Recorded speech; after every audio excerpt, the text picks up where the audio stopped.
In the late 1970s and early 80s, the golden era of tabletop role-playing games was driven by the idiosyncratic visions of its original creators.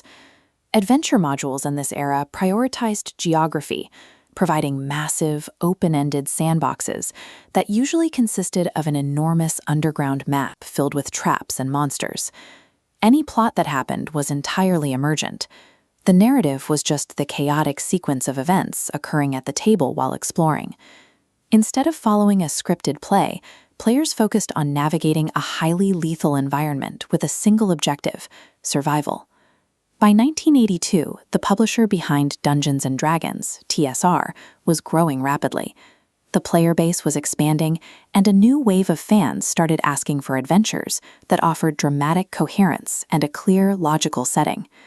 Right as this expectation shifted, a sudden production emergency blew a hole in TSR's release schedule. They needed a new adventure module ready for the printers immediately, prompting an urgent freelance assignment for designer Mark Akers. Working in a furious rush, Akers typed out the entire 32-page manuscript over a single weekend.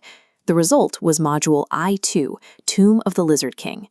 On the second page, it printed an explicit "stop" warning to dungeon masters, cautioning that the adventure was incredibly hazardous and designed to test players to their absolute limits.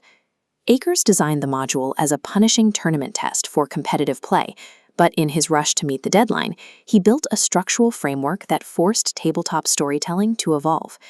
Most early adventures started with players meeting in a quiet tavern to hear rumors.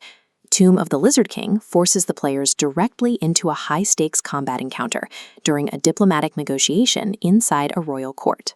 To control this opening, the module relied heavily on boxed text, pre-written descriptive paragraphs that the dungeon master is instructed to read aloud verbatim. Purists of the era criticized this technique as railroading, arguing that it stripped away the dungeon master's ability to improvise and forced players down a rigid path. But that strict direction was the necessary trade-off required to guarantee that every different gaming group across the country experienced the same cohesive, dramatic story. This diagram illustrates early D&D's mathematical power gap. A level 8 cleric could trivially destroy the tomb's undead hordes. By capping clerics at level 7, the module preserves the threat of level-draining wights, forcing the group to rely on careful tactics over brute force. The adventure also subjects players to protracted guerrilla warfare.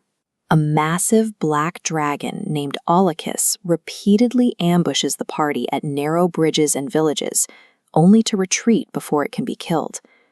When a dragon violently erupts from the murky swamp water at a geographical choke point, the players are caught entirely off guard.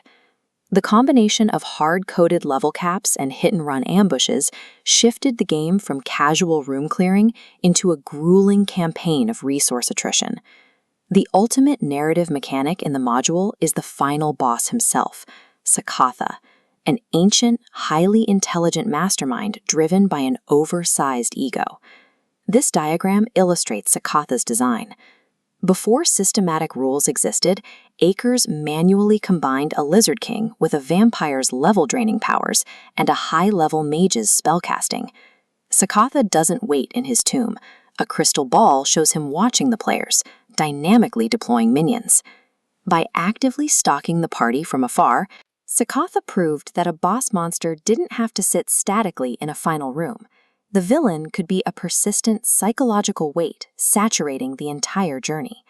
TSR reflected these internal design changes on the physical booklet itself.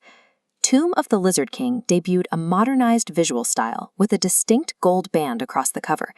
It also featured a critical change in wording. Instead of calling it a dungeon module, the cover explicitly marketed the book as a fantasy adventure module. This nomenclature shift repositioned the product as a comprehensive narrative experience, rather than a collection of underground maps. The rigid, cinematic structure established here provided a template for the story-heavy adventure paths that dominated the late 1980s, such as Dragonlance and Ravenloft. As heavily authored campaigns exploded in popularity, the tabletop industry shifted its focus towards telling elaborate, episodic tales. Many of the cinematic controls and episodic structures common in modern gaming first appeared as survival mechanics in this